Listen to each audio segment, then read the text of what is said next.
Is Opendoor a 10x investment? In this video, we'll talk about whether or not Opendoor has that potential and what I'm doing with Opendoor stock.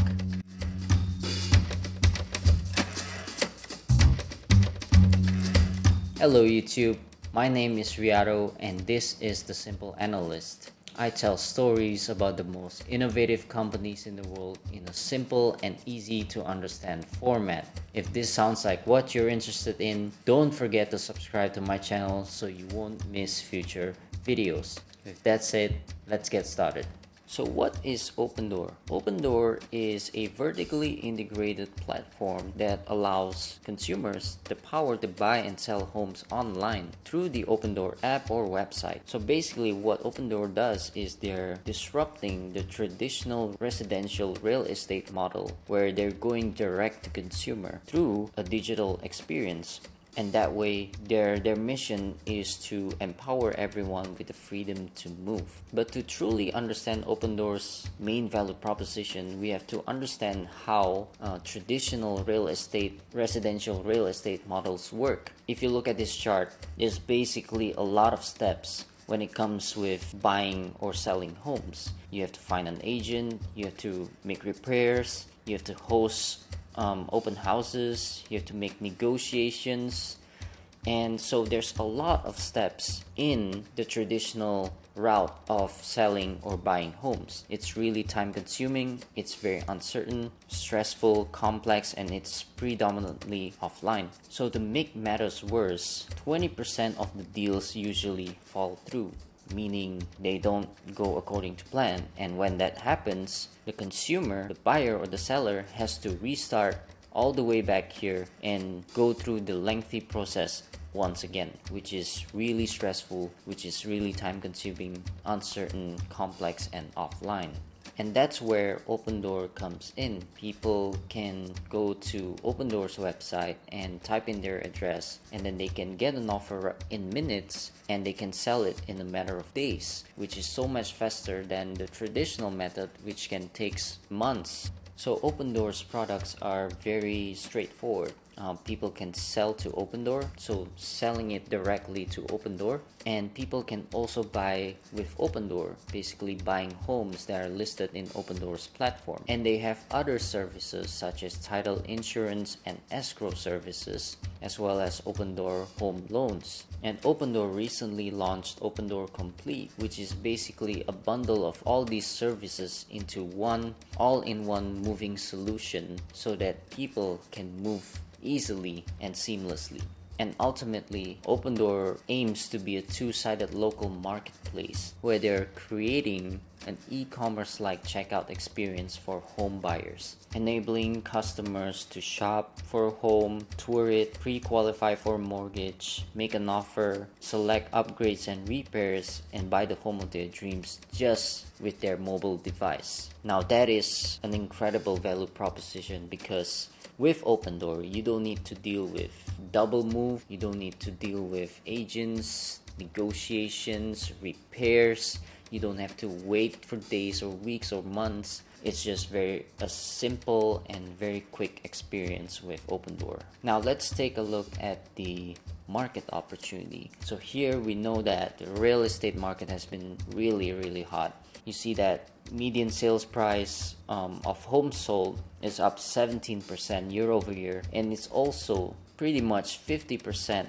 higher than 2020 numbers. But this is gonna be a benefit for Opendoor because rising home prices means that Opendoor collects higher revenue in the form of service fees. So why are home prices so high these days? It's because of low supply.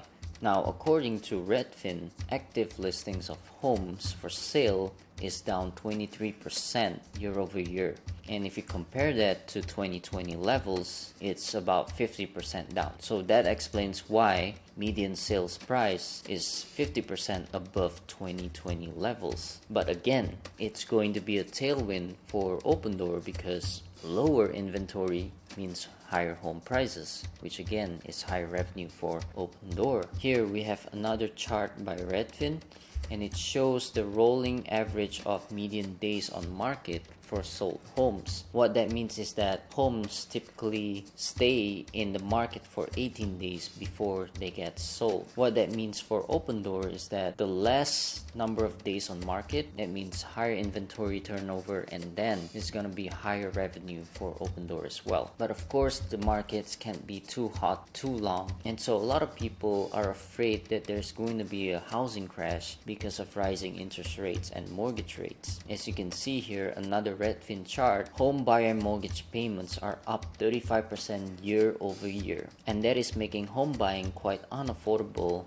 and that is going to be a headwind for Opendoor. But if you take a look at this chart, it shows the mortgage debt service payments as a percentage of disposable personal income, and basically it is the lowest it has ever been compared to prior recessions. What that means is that people can still afford a moderate increase in interest rates or mortgage rates. And also, if you take a look at this chart, it shows the median sales price of houses sold for the United States over the last 50 years. And you can see that it's very, very resilient. It's always been going up. I know there's a few pullbacks here and there, but the whole point is residential real estate is one of the most resilient properties in the United States and even in the whole world. So that will be an automatic tailwind for Opendoor, because higher home prices means higher revenues in the form of service fees. But anyways, according to Mike DP, the iBuyer market share is about 1.3% right now. But that includes Zillow, and since Zillow is exiting, the iBuyer penetration is much lower now. So if you take out Zillow, Opendoor, and OfferPad, which is another iBuyer, they have a total iBuyer market share of less than 1%. Which is very, very lowly penetrated. And this shows that there's still substantial room for growth for Opendoor. As CEO Eric Wu said in the Q4 earnings call, 99% of transactions that are offline are their main competitors, not Zillow, not Redfin, not OfferPad. Now let's take a look at how Opendoor makes money. Opendoor has a very simple business model where they charge a flat 5% fee for people who want to sell in their platform. And then Opendoor will do a virtual walkthrough of the house, and if there's any repair costs needed, they will charge a repair credit to the consumer. And also there's an estimated closing cost of 1 to 4%, which is standard in the real estate market. So Opendoor's business model is pretty straightforward with these costs to the consumer. But if you take a look at the traditional sale, there's a 6% commission, then you have to pay for repairs, which you have to negotiate with buyers. There's also the closing costs. There's going to be home prep and staging costs, and there's concessions that the buyer might request, and also other costs that is outside the power of the consumer. I think one of the biggest misconception about Opendoor is that it is a home flipper. Opendoor is not a home flipper. Home flippers buy low and sell high. They buy distressed real estate, renovate it, and aim to sell it at a very high price. Opendoor, they buy really good condition homes, make a little bit of adjustments and renovations, and then they sell it at a very competitive offer to consumers, which is what a marketplace is all about. They are a market maker. They make it easy for people to buy homes and sell homes all in one platform. Now turning to the financials, we can see that Opendoor is growing like crazy. I mean, look at that. It's just crazy. 569% and 1,400% in Q4 of 2021. But you have to factor in the fact that the company did very little home buying in 2020 because of the pandemic and because of just being conservative in management's part. Here you can see how much Opendoor has been buying and selling homes. In the wake of the pandemic, they have been paring back on home purchases, and therefore there's so much less that they sell. As a result, revenue is down. But in 2020 Q4, they started to buy more homes quarter over quarter, which the peak is at 2021 Q3. And ever since, the company is stabilizing their home purchases and making sure that there's a healthy balance between home buying and home selling. And looking at Opendoor's inventory, they have 17,000 homes in inventory, which is up 831%, valuing their inventory at $6.1 billion. Now, because of the red hot market, a lot of people think that there's going to be housing crash and Opendoor is going to face a lot of headwind because of their large inventory that you're seeing in front here. If there's a housing crash, then there's a high risk that Opendoor's inventory will have some valuation adjustments and they might even have to sell homes at a loss, which is what a lot of investors are concerned right now. Now let's look at the profitability. We can see that the company's gross profit margins have been going up to 16% and then it's back down to 7%. Now it's important to note that management gave us a few explanations into why this is happening. Predominantly, it's because of two temporary factors. First, it's the no inventory back in 2020, which is really good for margins. And then the second part is that there's very high HPA or home price appreciation, which flows through really nicely to Opendoor's margins. And now we're seeing kind of a stabilization in the market, and that's why Opendoor's margins has been going down. And here we can see Opendoor's unit economics, which is contribution profit after interest. That is the metric that we're interested in because that shows how much Opendoor can make for homes sold. As you can see, we're seeing the same trend. It's from 1.9%, it goes up 12.2%, and then it's now back to 3.3%. Mostly, again, it's because of no inventory in 2020 and then high HPA as we go through in the last 2 years, and now it's stabilizing into a more normalized margin level. But we can see that Opendoor, as of 2021 Q4, this is Opendoor's 20th consecutive quarters of positive contribution margin, which shows a lot about its technology and its adaptability in pricing homes during uncertain times, as we've seen in March 2020 when there's a pandemic and catastrophe happening in all levels, in all markets, and it shows a lot about how strong Opendoor's technology is. And here we can see that Opendoor's operating profit margins are still negative. This is not surprising as Opendoor is still investing a lot into its growth. And here we can see the same thing for adjusted net profit. It's still negative, it's still very volatile. And do note that the last quarter you see a massive drawdown in net profits, and this is basically because of higher interest expense as the company borrows more debt to buy more homes as people wanted to use the platform and sell more homes. Now turning to Opendoor's financial health, Opendoor has a total debt of about $7.1 billion and they have a cash and short-term investment of $2.2 billion, making their net debt balance of about $4.9 billion.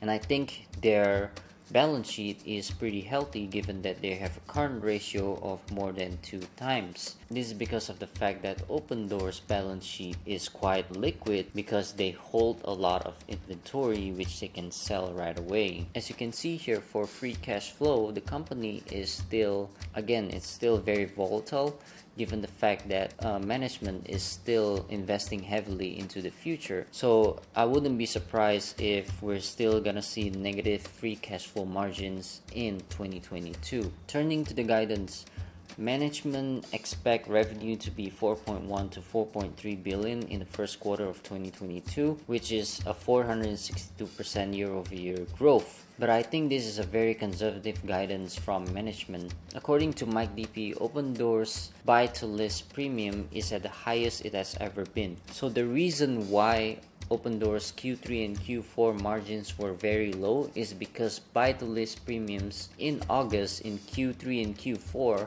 were very low, and that's why margins were really low. But now in Q1, buy-to-list premiums is at record highs. So we can expect gross margins, contribution margins, and any margins to be higher than what management is expecting and what Wall Street is also expecting. Also, Opendoor has a track record of beating revenue estimates from analysts. When it comes to competitive advantages, I think Opendoor has several competitive moats that makes it a special and durable company. First is its technology. The company leverages AI and machine learning to create dynamic pricing models as well as risk management models to not only offer consumers attractive prices but also give them the adaptability and flexibility to navigate through challenging macro environment. Next is scale. The company is the largest iBuyer and it is operating in 44 markets. As you can see, the company purchases more homes compared to OfferPad as well as Zillow, and it is also selling much more than their two counterparts. Next is network effects. Opendoor is partnered with 70 plus home builders, including 8 of the 10 largest home builders in the United States. It is also partnered with 700 plus service providers, and their recent acquisitions of Pro.com, Skylight, and Red Door really expands their network and team into a whole new different level. But I think one of the strongest moats that Opendoor has is its brand. The company has a net promoter score of 80, which is pretty much unheard of in the real estate industry. It has also a very high App Store rating of 4.7 out of 5. And last but not least, I think the company is a virtual monopoly. In his book 0 to 1, Peter Thiel highlighted 4 characteristics that makes a monopoly: technology, scale, network effects, and brand.